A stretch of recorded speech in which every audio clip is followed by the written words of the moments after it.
good afternoon. This is Malar from Hearts&Minds Development Center again. Thank you for joining us. It's wonderful to see some regular faces. Hi, GD. Great to see you after a bit with your name. Welcome, welcome. And John Peter Ganesan, it's so good that you actually made it to the good morning all the way from India. Thank you for supporting us. So yes, we are on our 14th series, and today we, in our Being Whole, Being Me series, I'm very proud to bring in someone who's very personal, right? It is really wonderful to see a young lady being born in the family and who dream of the, I would say, from our family, the impossible, to want to be a doctor. I know she was driving her parents crazy, especially her mom, crazy because she insisted that she wanted to be a doctor.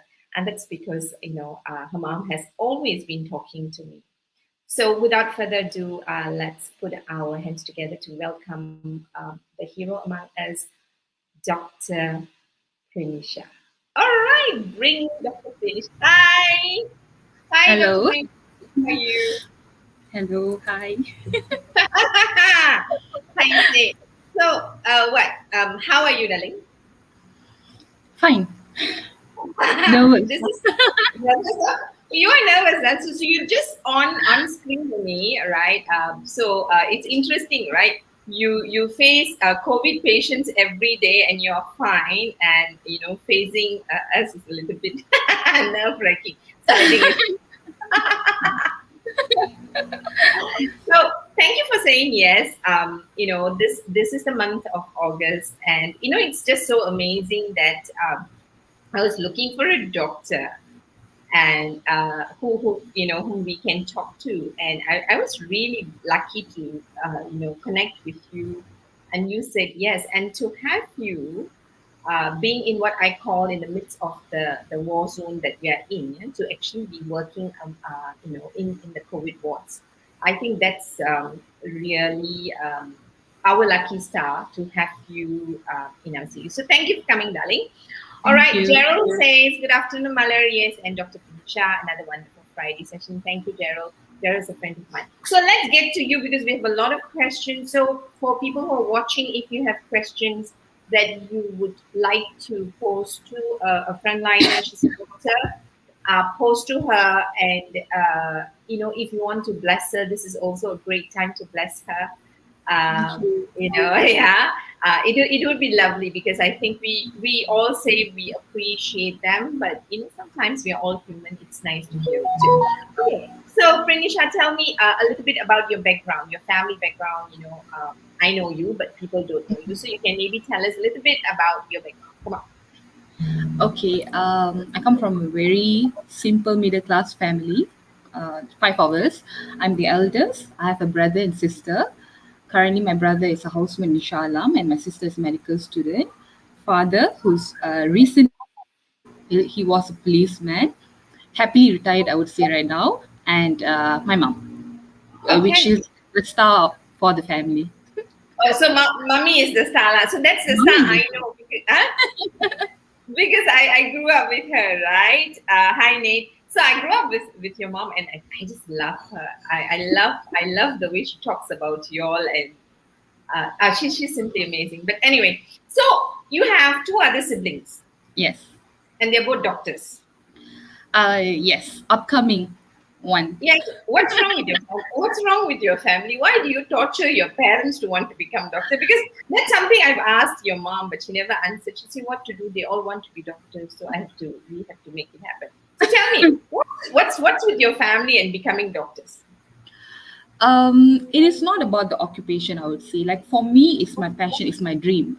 For my brother Gavinash, he had nothing else in his mind. He was like, I'm not gonna succeed if I do engineering. I'm not gonna be good if I'm a lecturer. I don't like to speak to people. So he was like, oh, okay, now fine, I'll do medicine. And Sena was like, since Akka and Anna is doing medicine, fine, I'll do medicine. Oh my goodness! but No, but they I've but they told are Gavin. better than me. Sorry. They are way better than me, I would say. Well, when their interview comes, we will know that. But we are here to talk about you. Yeah, but Gavinash could have been a model, in case he's listening. Kanan Silvaraju says, proud of you, Dr. Prinisha. Thanks to you to save many people's life, right? So, and GD says there's a doctor, there's every woman out there are doctors. I'm not sure what he means, but yeah, that we Yes. heal, I suppose. Right. So a family of three, all of you, you are the first doctor to graduate, and you have two other upcoming doctor. And you said your father was a policeman, and your mom was a housewife, right? How did you? We all know medicine is one of the most expensive professions. How did your parents hack this? How did they do this? I don't know. Seriously, if I was a parent, I don't know how would I actually raise my kids up. But I would say one thing: they were daring. uh, they lived our life, I would say, at a certain point of life. So when I decided to do medicine, and i I really need my father's support, he didn't think twice. He was like, okay, how much? He go and took loan, and yes, here I am. And I would say that the person who encouraged the most is my mom. So she told my dad that, don't think twice. There's nothing impossible. If you really want to do this, we can, and we have to sort this out. So my mom is the whole genius person behind of all this thing, all this plan. Yeah, yeah. We should make your mom the finance minister. Actually, okay, yeah, true. because I do remember how I mean, I've watched all three of you become doctors, and I've been regularly talking to your mom. She's always inspired me in the way she holds on to your dreams, and the way all three of you one by one wanted to become doctors. And at every point when one child wants to become a doctor, I know she is now struggling, where do I get the money, right? Yes, yes, Right, and with one income, and I know she used to do a lot of things part time to yeah, she yes, worked very, very hard, yes, and she did everything she could in terms of loans and where she can find money. And I true. remember all the government departments she walked in to Yes, get to yeah, fight for the seat that you qualified but you didn't get. I mean, among your kids, right?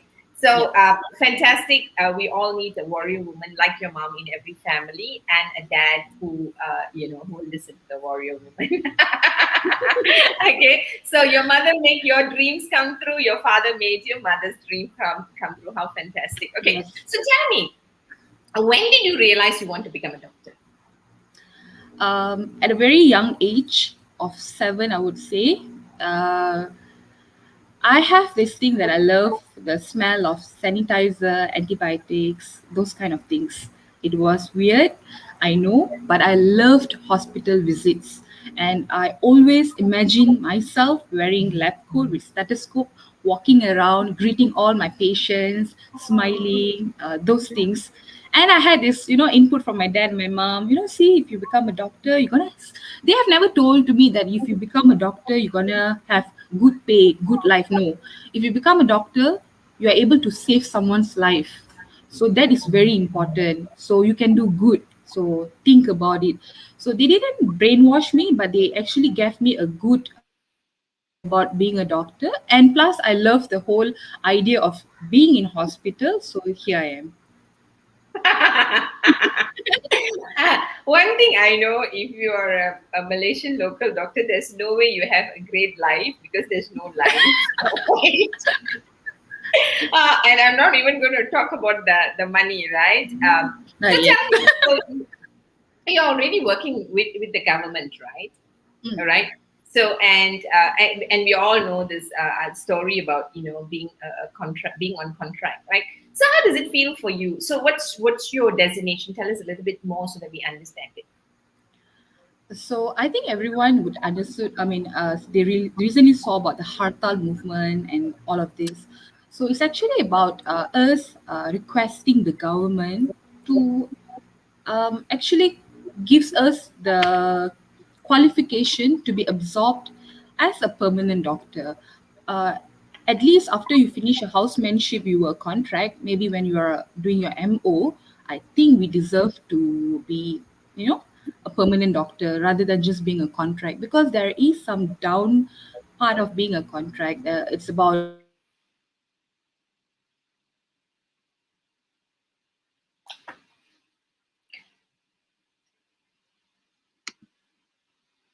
So looks like Dr. Prinisha is frozen a little bit. Let's hope she comes back. As she was just explaining to us, yes, she's out. So I need to entertain you all for a while. Yes, we'll wait for Pranisha to come. So what she was basically saying is, the difficulty and the importance of, not being on contract, right? Now, as we do that and as we wait for Dr. Pranisha to come back, I wish I could answer all the questions, but I just want to perhaps welcome the rest of the people whom I haven't welcomed yet. Hi, Nate Kumar. Thank you very much for joining us. Kanan Silvaraju, thank you for joining us. Dato Alia is here. Thank you for again making time. Today we are talking to Dr. Prinisha, who is a doctor and young doctor who dreamt about being a doctor.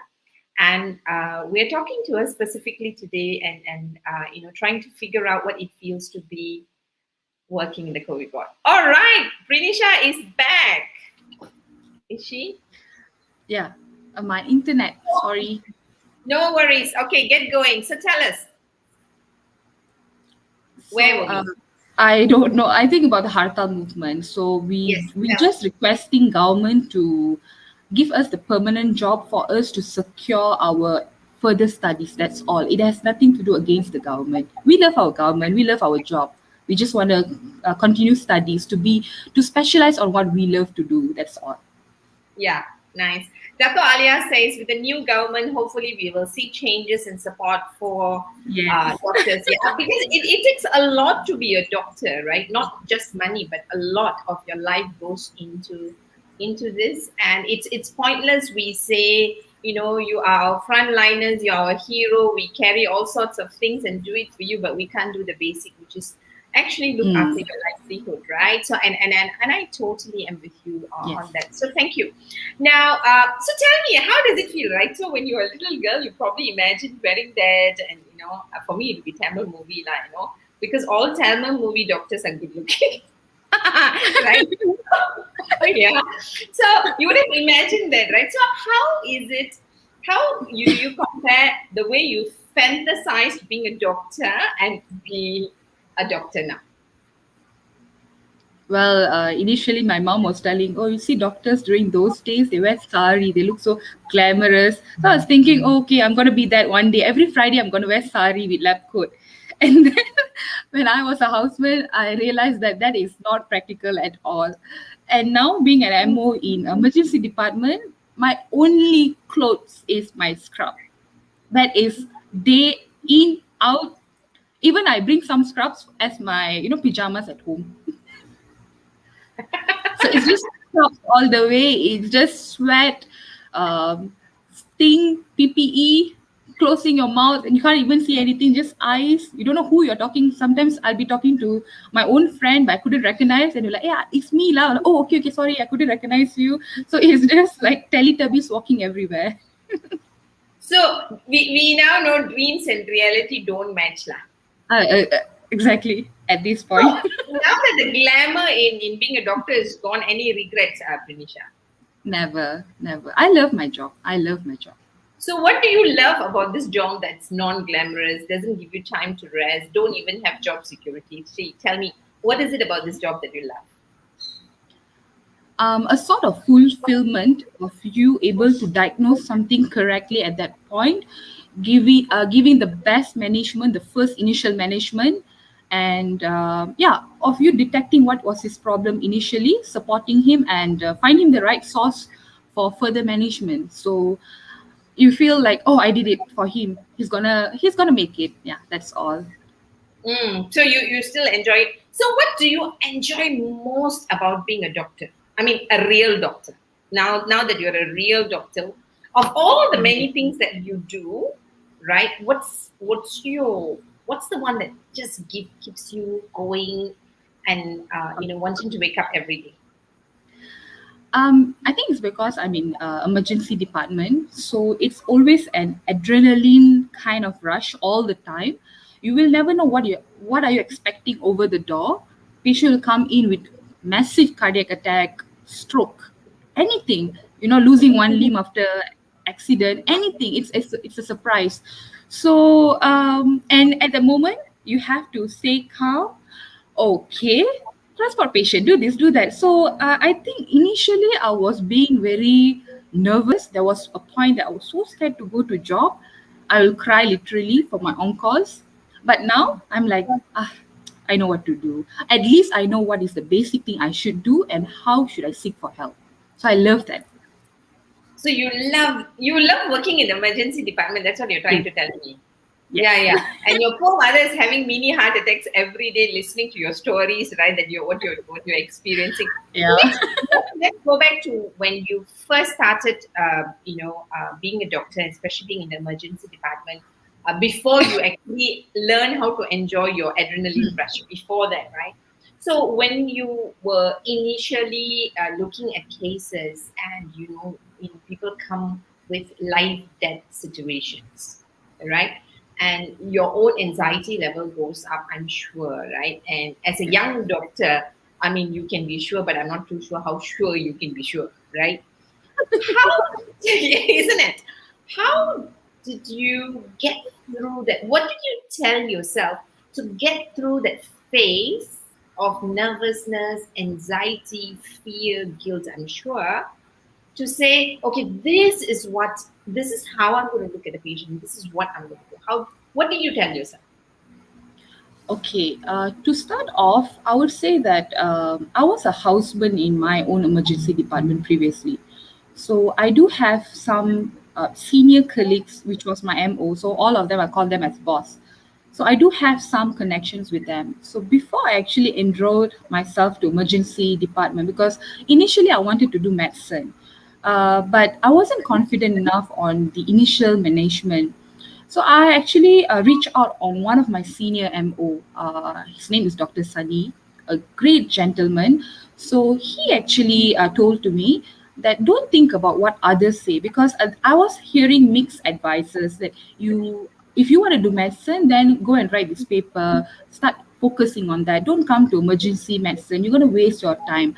But I knew deep in my heart, I loved ED and I loved this whole initial management, but I was doubting myself so much. So I spoke to him and he gave me a sense of spark to actually stop listening to others and just listen to what I want. So I was thinking, okay, fine, I want to do emergency medicine because I want to know how to treat a person in an emergency situation. Like, what is the first line treatment you should do, at least to stable him before I reach for other help? And yes, I enrolled. Being a junior doctor at that time, being the first 3 months, I was in resus most of my time. I've never regretted it at all. Uh, I was shivering. When patient comes, I'll just stand first, like, okay, what should I do? And my MO, I think my team leaders will actually realize that, no, it's okay, Prinisha, come. Okay, this patient, transport first, check the vitals. So it was like every day they were always there for me. They have never judged me. They know I'm still new and I'm learning, and I have never gave up. If there's any case, I'll try to go and attend. And if I don't know, I will seek for help. I'll discuss the cases with my consultant, my specialist. So that's where I learn. So the more patients that I see gave me the confidence of managing patients by myself. So it came to a point right now that I wouldn't get panic. I'll be very calm. I was like, it's okay. Patient gets me, no problem. Transport first, secure airway, blah, blah, blah. And yeah, so we go on, move forward. So I realized one thing I learned in emergency medicine is to stay calm, even the situation was slapping at your face. Even it was so hard, just stay calm, you can do it. Okay, okay. So tell us, how do you know you are calm? Which part of your body is calm? Actually, I'll be sweating inside. I will be having palpitation, but my face is calm. Because I keep on thinking, So what should only I do? What should I outside do? you drama lah. You drama so I that the have to patients drama don't. so that my patient don't get scared looking at me. Okay, sounds like some things that we do in training and public speaking too, but it's nowhere close to what you're doing. So that means you're basically saying you hold the anxiety in the body and you keep breathing and focus on the client, or in this case patient, and stay calm. Yep, Prinisha. Oh, thank you so much. That's a lot to go through, right? And after a while you get used to it lah. Yeah. All right, nice. So tell me, like, were you like a top student all the way up to, in helping you to become a doctor? No. Okay.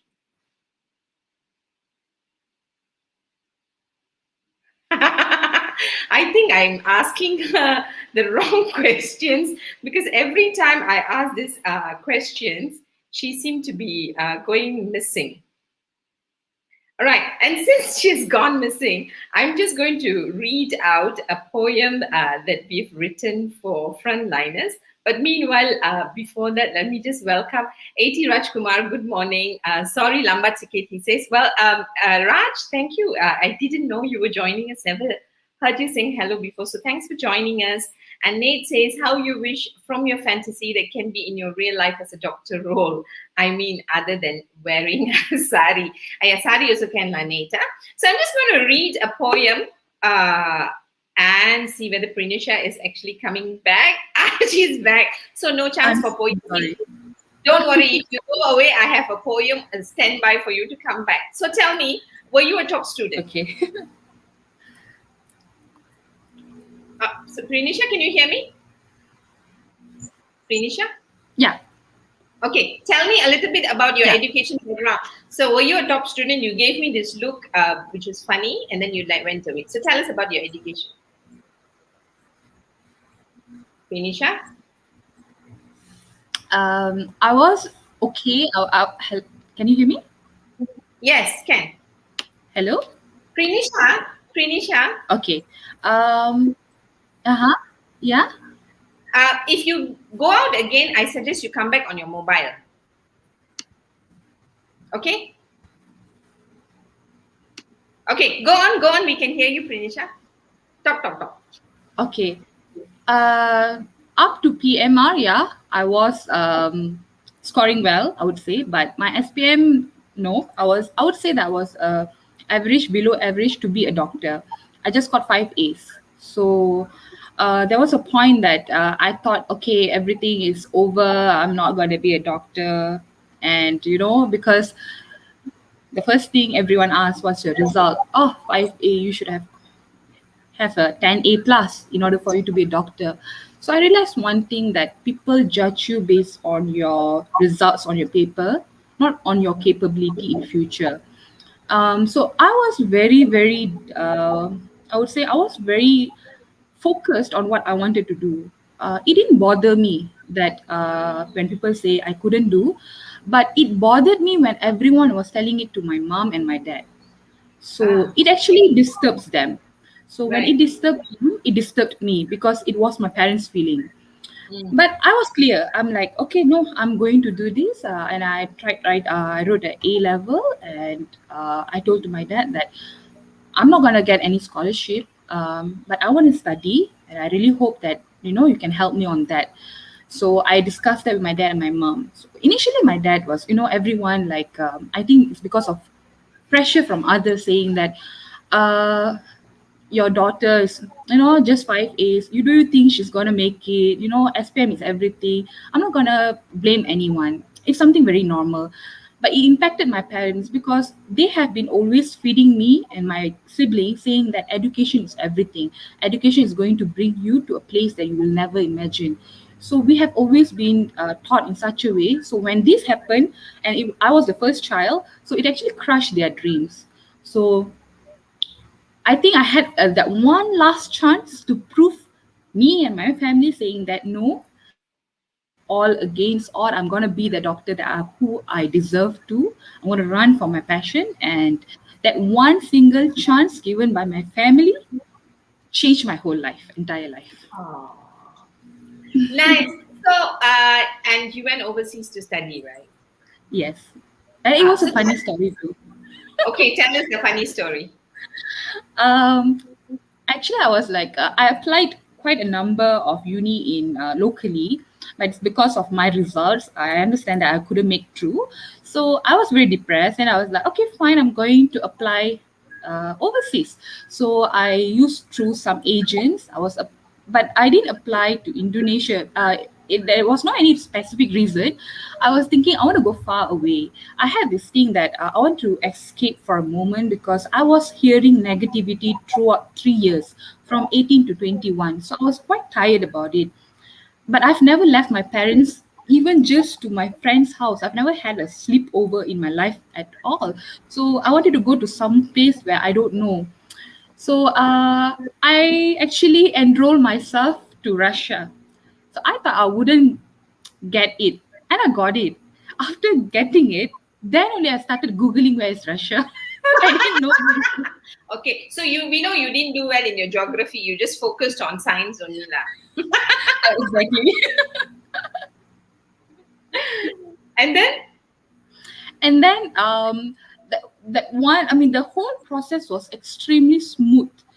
There was nothing that say that I couldn't go, and everyone was in shock. Like, really, Pranisha going to Russia?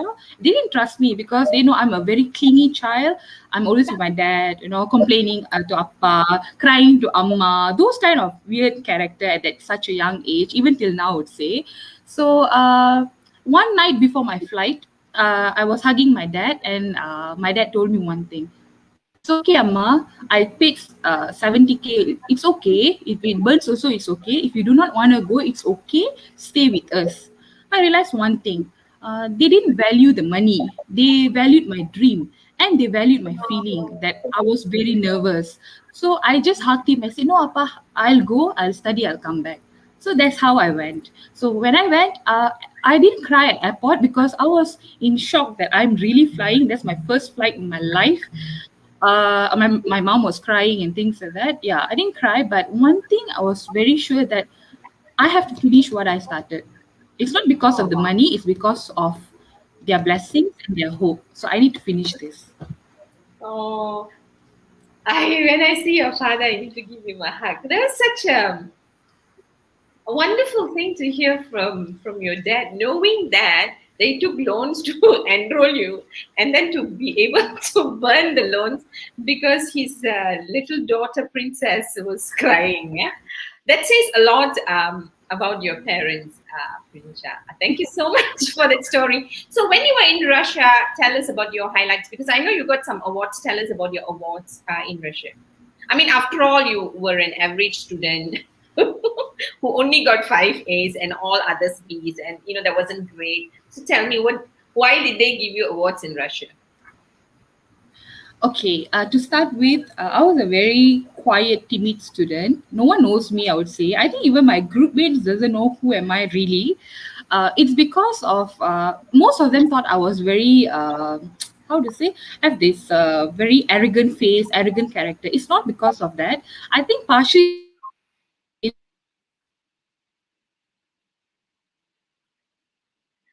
Okay, I think it is time for the poem, lah. Okay. Yes, Gerald says, wonderful parents. Yes, Gerald, they are. I'm going to read out some comments. Alia has a question. What are the current challenges you're facing considering the pandemic from a mental and emotional point? We'll come to that. Hopefully she comes back. Vernon think it's very funny that she didn't do well in geography that I said it. I say it because I know it, right? Because I'm not good either. Right. So thank you for joining us. You know what? Hoping that Prinisha will come back. I am just going to ask her to come on her mobile if she can. So hopefully she will come back. Otherwise, I'll have to answer all your questions. She's coming back. Is she? All right. So what I'm going to do is I am going to just read a poem for you guys, and hopefully you like, and then you clap for it lah. She's back. So she's never giving me a chance to read the poem. Okay, Sorry, my Prinisha. internet. Uh-huh. Okay. When you go out again, please come back on your mobile. Don't try your laptop. Okay, sure. Okay, now let's continue before you Okay. get disconnected again. Who's your Okay. service provider for your internet? Whose service are you using? I don't know. Oh my gosh! Geography also not good. This one, general knowledge also. Okay, so doctor is only okay. What? General knowledge also fail. Okay, okay, okay, never mind. We won't get into that. Let's go into the award you won in Russia. Okay. Tell There us was about some awards that I got. So I was a very quiet student. No one knows me much, but I changed few things along the way. I was a very how I was always finding opportunity in academic wise, because I knew I wasn't good in sports. I knew I wasn't good in other things, but I knew that I need to focus on my education. Uh, when I was my third year, they had this competition, abstract writing, literature-based writing. So I wrote one, and it was published in my university, just on my department. So it actually gave me some hope, saying that I can write something. And then after that, I had a friend who was actually a top student in my uni. So he has always been the shine of the uni. Deans love him, and they actually send him for conferences, international based conferences. So looking at that, I was very inspired, and I tried my luck. So what I did was, there was a paper that I wrote for my upcoming uni project, but I actually sent that to the particular international conference department. So it was actually at Netherlands. It's actually it's International Student Congress of Biomedical Science. So it was held every year in Netherlands, and I didn't know where is Netherlands to at the time, as my geography is extremely bad. So I just sent my abstract, and I totally forgot about it. And one after a few months, I got a reply saying that I was selected. I still thought it was a scam, and I asked them back, "Are you sure I was selected?" Yeah, you are selected. So I got paused. I went to my dean. I didn't bring anything. I just went to my dean and said, "Doctor, I was selected for this," and he was like, "Who are you? What's your name? From which group?" then I knew then I knew that how unpopular I was. okay, did And he your was dean like, know where Malaysia is or not first? Your dean passed oh, he geography. knew. He is good in his geography, not me. And how did these awards make you feel in terms of your esteem and confidence, Prinisha? It actually gave me hope, because I lost it when I was at 18 to 21 because of a lot of other comments that I've heard. So I lost the confidence on me standing and trying to prove on to others that I deserve what I'm doing right now. So I've always been quiet. I've always listened to all these comments and not replying at all. I was Nice, always teaching myself to not actually listen and react, because although nice. it hurts me. I did cry many times, a lot of times. No one knew, in shower, in bed, I was crying, but it didn't disturb me saying that, oh, you can't do. No, it always motivated me, like, you have to do, to prove to your parents, because they are giving you that second chance. Nice, nice. You are your mother's daughter, lah. Just imagine if you cry. I'm wondering what your mother would say to you, but we won't discuss this in public. Okay, never mind. I'm going to say hello to Radhika Satya. She said, I joined in late. Hi, Radhika. Thanks for joining us. Of course, we're going to go into questions. So you did all of this, became a doctor, loved the adrenaline rush, and then they put you in the COVID ward. All right. Yeah. So there are two questions. Let's go on to the questions beyond the ones that I actually want to ask you, right? Alia Karen is asking, what are the current challenges that you face considering the pandemic from a mental and emotional point, right? So, as a doctor, treating COVID patients every day, not walking but living in what I'll call the war zone. It's not even a battlefield anymore, right? It's a war zone there. Mhm. And so what are the challenges that you are experiencing mentally and emotionally? Felicia? Uh, Mentally, it's always stress. The stress level that actually makes you feel very tired. You're not only tired physically, it's actually you are tired mentally first. You're always in stress because at certain point of your time you couldn't give the best for your patient. It's because of the situation. You're trying your level best, but it's not as best as how you wish to. It's not because of negligence, nothing. It's about the we only have certain amount of equipment which are meant for 10%, but there's 30 out there. So we have to subdivide, and some of them will get certain things insufficient, but we have no choice. We want to save all 30. Mm.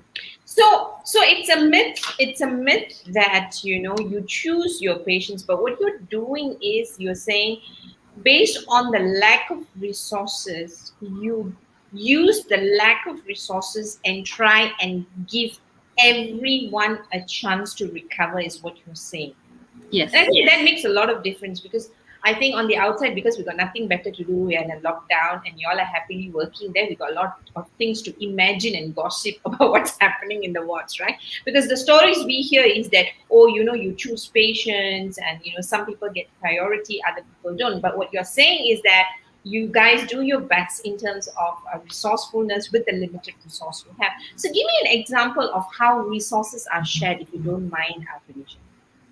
Okay, example, we have a tank of oxygen which is meant only for sharing wise at least two patients.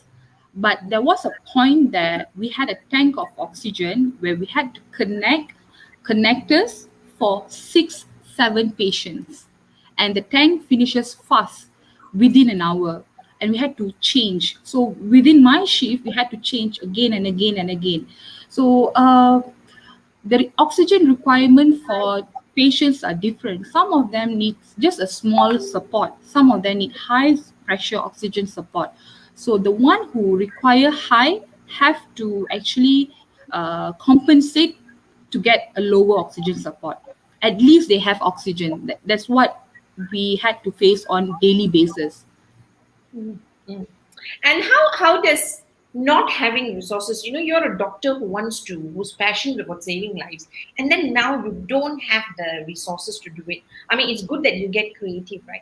How does it feel as a doctor to feel so helpless, that you know what you can do, yet you don't have what you need to do what you need to do?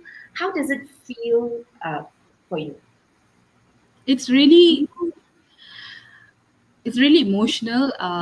There's times where I speak to quite a number of my senior colleagues. I'll just sit with them and say, "Am I doing the right thing?" I'm judging myself. I've judged myself numerous amount of time. I hated myself. I didn't hate going to work, but I hated myself that I couldn't save people. Um, I hated the thing that COVID took life without thinking who they are, anything. And to be honest, patients were just patients for us. But it was very emotional because it's from the first day that they come and they deteriorate in front of our eyes. So all these patients is like uncle, auntie, could be our relative. So they deteriorate in front of our eyes. And when we have to break this bad news, it's really heartbreaking. We have to keep this poker face, but deep inside, we are broken. And no one knew about it. We had to hide this. How do you move back to your life after seeing this with your patients, right? I mean, you do your shift, and this happens what every day, I'm sure.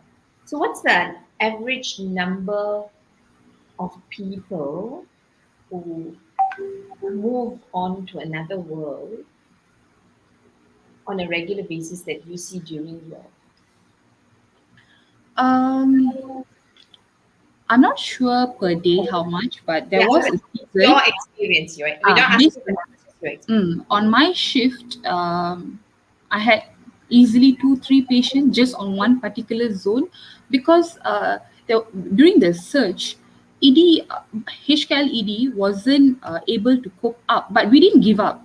I would say that I'm so proud being an alumni in HKL because I learned a lot of things. How are we going to treat patient with the amount of resource we had and we did not complain? It goes to our HOD, goes to our specialists. We did all out. Everyone came down and worked. But it's just that, we had to open a lot of different departments, sub department in ED, and although we have quite a number of departments, we didn't have much resource to help them. With the resource that we have, we really, really thought that okay, he's gonna make it, he's gonna make it. But against the nature, I guess, they still, I see young patients dying.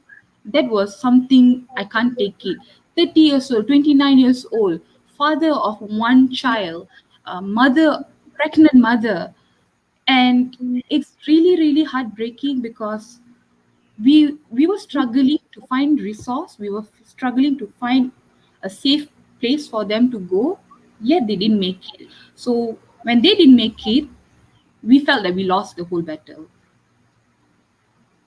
And then how do how do you go home and continue, I don't know, a normal life, if there's I cry a anything? lot.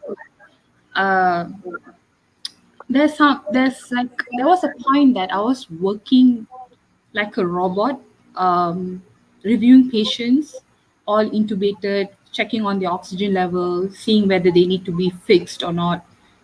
And there was one part where I stopped. I saw one Chinese uncle. He was extremely old, and he was calling me, and he told one word, like, "Saya mau minum." I wanted to drink something, so I went. I attended him. So it was something that I don't get to do because I'm always busy. I had everything. I went. And he told me things that really broke my heart, where the whole entire shift, I just took care of him because I knew that maybe he might not make it after this, but at least I helped him. He didn't eat for 3 days, uh, proper food. So it makes me feel that I'm just treating. Am I giving everything? So when I came back, I cried. I cried thinking of the uncle, like, okay, on my shift, I gave him whatever he wanted. But would he actually get this all the time, 3 days per day? I don't know. It's really, really disturbing. You have people complaining, gasping, and things like that. It comes to a point that you become so numb, and it is not what you want. Like I'll be honest. Right now, I'm numb. I can't cry anymore. I feel like crying. I feel like I didn't do good for my patients. I feel like I lost a lot of patients for no reason when maybe they could have not got COVID if they were actually complying to the whole SOP and things like that. Because it's very sad to, when you clock a patient, it's all because of their mistake at some point and they got it and they're suffering. At young age, you're dying. I would say 60 years old is still young, but you die because of COVID. And when you have to CPR someone, it's the worst nightmare. For everyone at that moment, yeah, we can't cry, we can't do anything. We have to be focused. But once the situation push you, after finish all of that and you tried your level best, you just sit down and just take a deep breath and continue work. When you go home and when you think about it, that's all. And the next day, it repeats all the time. So some of them ask me, do you cry? What do you feel? I would say one thing. I cried so much. Now I'm numb and I don't like this feeling.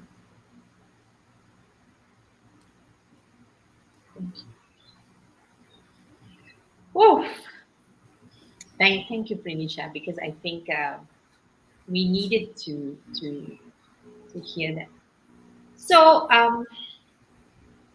going back to right in that space now that we know how it feels, how does it feel for? I mean, you work with other frontliners. How does it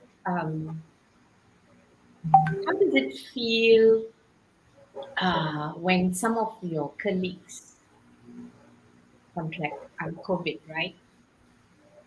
Tell us a little bit more about, you go to work, you're giving your all, you're saving lives, and then one of your own gets it, right? So if you can share that, if that's okay with you.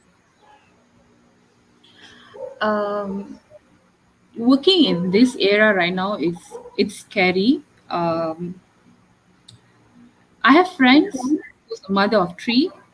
She's young. She's 30. Childs are really cute and young, 5, 3, and 1, and she got COVID. So actually, it's not about them who got COVID that they worry the most. They worry the most about the family. If this gonna kill them, because yeah, we were vaccinated. Probably the husband was vaccinated, but the child wasn't. So the chances of them contracting is high, as living in a, there's no way they can go, they only can quarantine themselves in that same household unless she has to separate. So what she did was she separated with her kids who were young, who were very clingy to the mother. So it broke her heart. So sometimes we'll text like, oh, how are you, how's your child, oh, I miss my child, they're crying, they want to see me but I can't, they want to hug me, I can't, they don't understand what's going on, I just hope they are fine. So I'm not a mother, I'm not married yet, but I know how it feels because you worry the most about the person that you love rather than yourself. You don't mind dying, it's okay, but not because of you, others are dying, that's all. Yeah, because I remember your mom was so worried because she said at some point, I think this is before you were vaccinated, you refused to come home because you were so afraid that your parents will get it. Yeah, I remember that because she was hurting so much on one hand that she couldn't do, to look after you because you wouldn't come home, you know. And so you might say you're not a mother, but you act like a mother to your parents in protecting them pretty much. I know you wouldn't say it, but I can say it because I've heard that from your mother. Vernon is saying, God bless our frontliners. That includes you, my dear. God bless you. Gerald says, thank you, Dr. Prinisha, all doctors and frontliners for doing what you do. Terima kasih. Shamini, I believe she's a doctor. She says, I feel you, girl. You're not alone.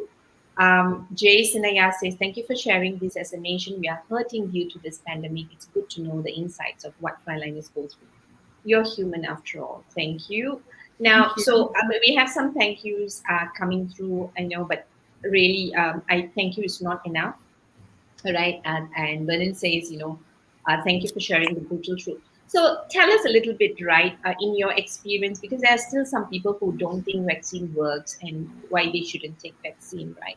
So in handling patients, and you've been in this pandemic, is there a difference that you see with people who get their vaccine and then get COVID and people who don't? I mean, tell us because I think we need to hear it one more time. There is a huge difference, I would say. I'll just take an example. I had a patient who has kidney failure who's actually undergoing dialysis, regular dialysis. So she came to me with just a complaint of generalized body weakness and fever. That's all. So my first diagnosis, I was thinking probably it was an infection over the blood because she had to prick herself for the dialysis. But it turned out to be she was positive COVID and she didn't know where she got it. So it was not her fault.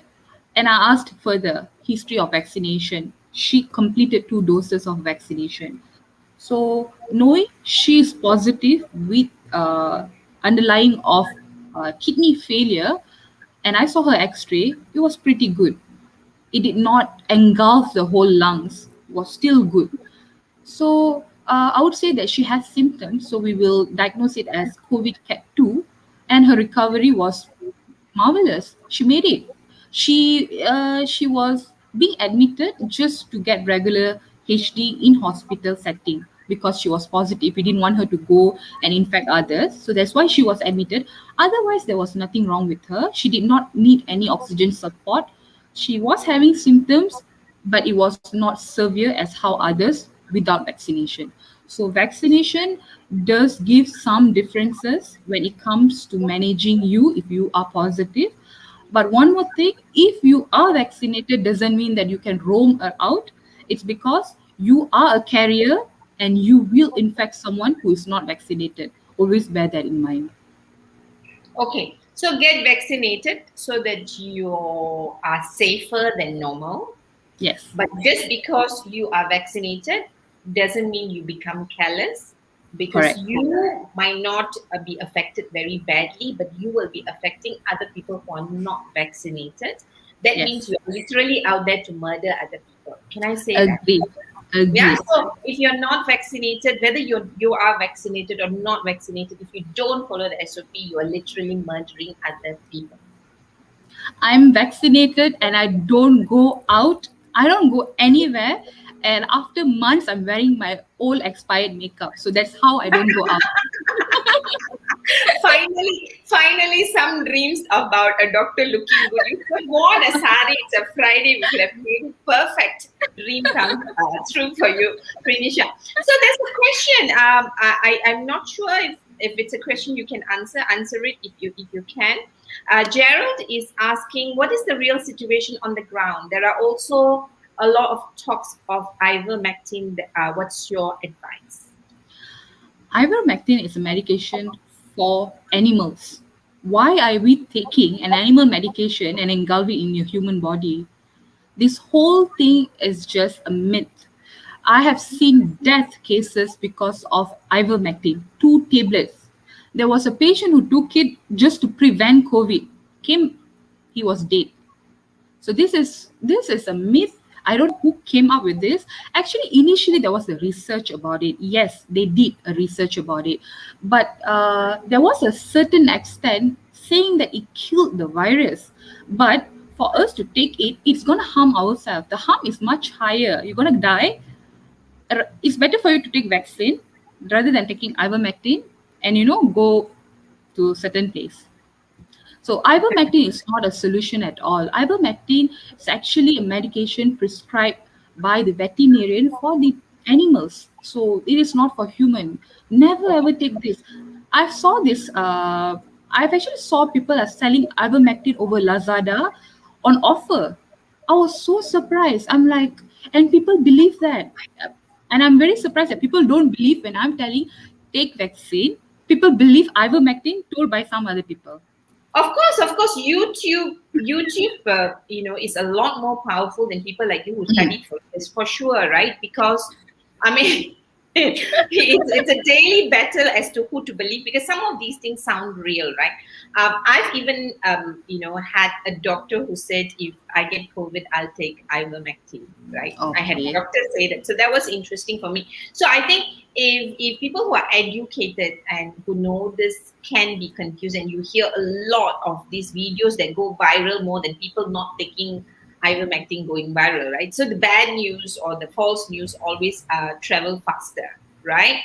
And yeah, and I like what you said. If I can repeat, and sound clever like you, ivermectin is for animals. So if you think you're an animal, it's okay to take it, but if you feel human, keep away from it. Fair enough. Does it sound like a nice advertisement for you?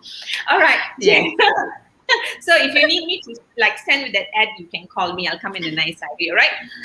Gerald says totally agree. Unfortunately, many are taking it and many are selling. Unfortunately, Yes. even doctors, right? So I can you all catch all of these doctors and sue them first, because then I mean seriously, when doctors say this, right, and doctors do this, it is really very confusing for lay people, because everyone is trying to figure things out, right? I I mean, think they it's just got like, messed up with the research actually, because there was a research and there was an outcome, but the dose given to human is going to kill a human. So that is why we are not prescribing it. I think if ivermectin can be prescribed, why didn't ED started it first? Why are we because saying that it's going because it's you going to guys are be not so clever, and people outside are oh cleverer than you all, I'm right? sorry. I'm sorry, but really, that's how people think, right? You are in the COVID ward fighting every day for resources and time and all of it. We are on the outside. We are so clever that we think we can tell you what to do, and That is the problem with the world. So I want to really thank you for saying it. It's for animals, right? Okay, get your vaccine before you get your ivermectin, right? So after you Correct. get your vaccine, if you think you're going to die, then you can try ivermectin. All right, Yes. right? Okay. So Nimala says Nimala is a doctor too. It's fantastic that Prinisha has opened up on the real emotional and mental situation she faces on a daily basis. The public doesn't know this and or know this when policies by politicians are changed and everyone thinks all is safe. Vaccination does not completely keep one safe. Totally agree, Prinisha. Thanks for opening up, dear. Yeah, it's not Thank you. totally safe, but it's safer than if you walked around without a vaccine. Do you understand that? If you don't understand, please contact me, okay? All right, so we're not going to do that anymore because we cannot say that in more clearer English, right? Now, so we've covered ivermectin. We've got probably time for two more questions. One more is coming up. Alia says, why people take it because it is only for stage 1 and 2, apparently.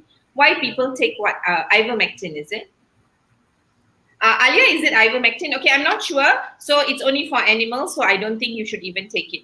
Even if you're stage 4, stage 2, you're not supposed to take it because it's for animals, correct? I got it right? Okay, Yeah. good.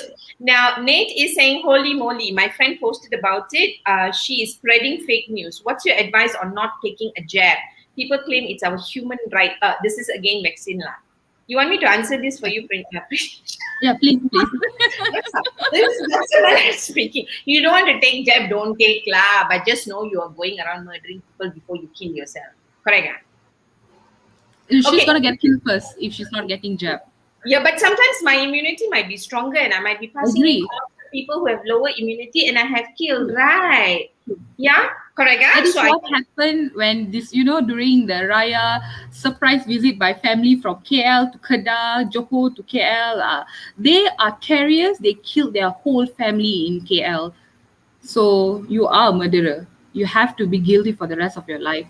I know it sounds brutal, but that's true. Because I have seen many families died because of single visitations.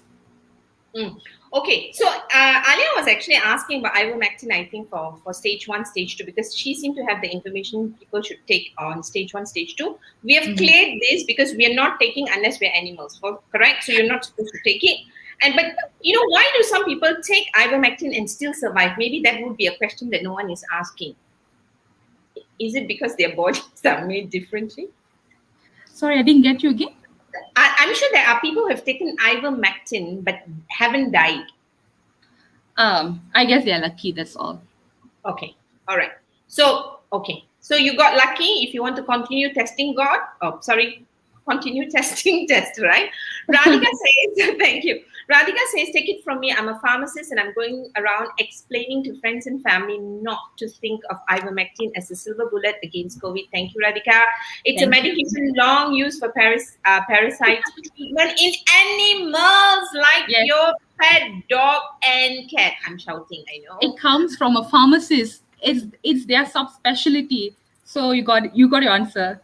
No, but people won't listen. But then when I read some more, yes, there's a trial going on in selected hospital, ongoing to see if there's any benefit. Till then, no one know if it's effective against COVID, let alone exposing yourself to the harms and toxicity of the drug. So yes, we there might have been either cases that people felt better, right? But what we know, it's for animals and it's dangerous. And if you do it, you do it at your own risk. But because authorities are saying it's not good, right? Yeah. Very good. Thank you very much. Now, so tell us, we are already at 1 o'clock and you have went away twice. What's your aspiration as a doctor? Where do you see yourself in the future? What do you think you can do for as this country? Because you obviously came back when you had opportunities to stay back, right? So I assume you love us lah. So come back already. Now, what's your aspiration? As a doctor, what do you want to do? Um, I just want to serve people. I know it's a cliche answer, but the reason I'm a doctor right now is just to serve others. That's all. Because I don't get anything out of it. I lost my personal life. I lost a lot of emotions. I'm away from my parents almost 12, 14, 16 hours, my on calls. I'm always away. I don't get anything out of it. So the only thing I get is I get to serve people. I get to learn a lot of things. So I think I just want to help others in need. I really wish there's a point where I get to do my subspecialty, and with all that knowledge, I can open some institute for someone who really needs it, or maybe educate others on how important of them to take care of themselves. What are the most important diseases that they have to look into? What do they understand? What are the myths that they should actually take out from their mind? I really want to do that in future. You want to educate people on how to really stay with the truth lah. Thank you. One last question before we go into the fun rapid fire, darling. What is that one thing that you would tell people who have lost their loved ones? Mm, okay. For first, I would say I'm sorry, and I want them to understand one thing, that we saw the death first. Before you cry, we cried because we know we are actually facing someone's mother, someone's father, and I would like to just give a small look into it. When we decide to intubate someone, that was the last call that we will do to help someone.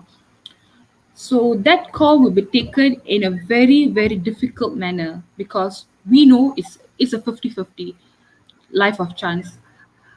We'll do a video call. I know some of them didn't get the chance because probably it was a very emergency situation. We'll call that a scratch intubation. We really need to save him first. We didn't have other chance. We want him to be alive, so we didn't have the privilege to give you the last call. But there are some family who get the privilege of the last call. The last call is the hardest thing to see as a doctor who's standing there. Most of the calls are done by our personal phone. We call WhatsApp, video call. We had patients who have nothing else to say because they know that they might not come back. So the only thing that we understand is they'll start crying. So when they cry, we'll cry, but we know that we have to be strong. Um, I had patients who were crying over the phone, especially the daughters, they were screaming, and they were giving all this motivation. Don't worry, you'll make it. Don't worry, you make it. And the father will be crying here. I think the thing is, the feeling of being alone, not with the loved one, is it's really hard. So before intubation, we will hold their hand and we will tell them, Uncle, don't worry, we're gonna put you to sleep, you'll be fine. It may sound fake, but that's the best we can do because we want to save him. So once we put him to sleep, we intubate, and we just hope for the best. And yeah, after that, we just pray.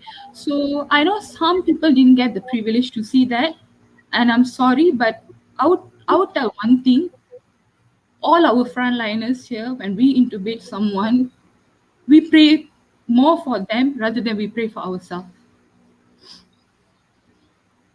Thank you. Woof. We'll take just hopefully 1 minute break to recover, and while we recover, to go into your rapid fire, I Okay. will read you a poem that I wrote, okay? I Oh, call it Angels from Above. Your visible forms are few, the form now is indeed new. All along undermined, till our livelihood was truly undermined. We are upset to be home, the curb of our independence we cry, while you just want to be home and be safe. Yet walking into the war zone every day. The enemy is neither seen nor felt, yet the angel of death hasn't spared. We smell fear as danger is near, the danger you brave in, so hope is here. We hail you as a hero, but do we really know? We think of the suit that takes your breath away as you walk in the with the angels of death on your shoulders and lives to protect in your heart. Who wins, we do not know. Would we ever be able to repay you, our hero? The risk and pain etched forever, the mark of an angel indeed forever. This is the mark of an angel that will take a lifetime toll. Do we care enough to keep you and hold? To be there as you have been here for us. No leave, no break. Even the unborn in you isn't spared. Oh, you were protected first, we say, yet the risk is only yours to stay. You cope with your own grief every day, absorbing the human grief in every way. Please, God, we pray you heal, just as you did your part to heal us. Thank you is but a word, gratitude etched forever in history. Every life is a gift from you when you give away your own. Be blessed, my dear angel, knowing that you made your mark, as we humans may forget, but not the one you represent. Thank you, Dr. Prinisha. Thank you. It's for all the doctors who are facing it. Thank Yeah, you. yeah. It is all but dedicated to you because you bared your soul to us. You shared a part of us which is very very private, Prinisha, and that means a lot to us, right? Quick rapid fire. Are you ready? Hopefully. Okay, nice. Okay, so this show is called Being Whole, Being Me, right? So you're going to answer this question without thinking like a doctor, right? Being whole during this pandemic as a doctor, Sorry? what does being whole mean to you as a doctor? How does it, you want to be whole during this pandemic because you're broken all the time, right? At this moment, I don't know. I really don't know. You don't know. You don't know what does it mean to be whole anymore. Yes. What Yes. does it mean to be being you, being me during this pandemic? Um, I'm being a doctor, just a doctor right now, but I've lost Pranisha.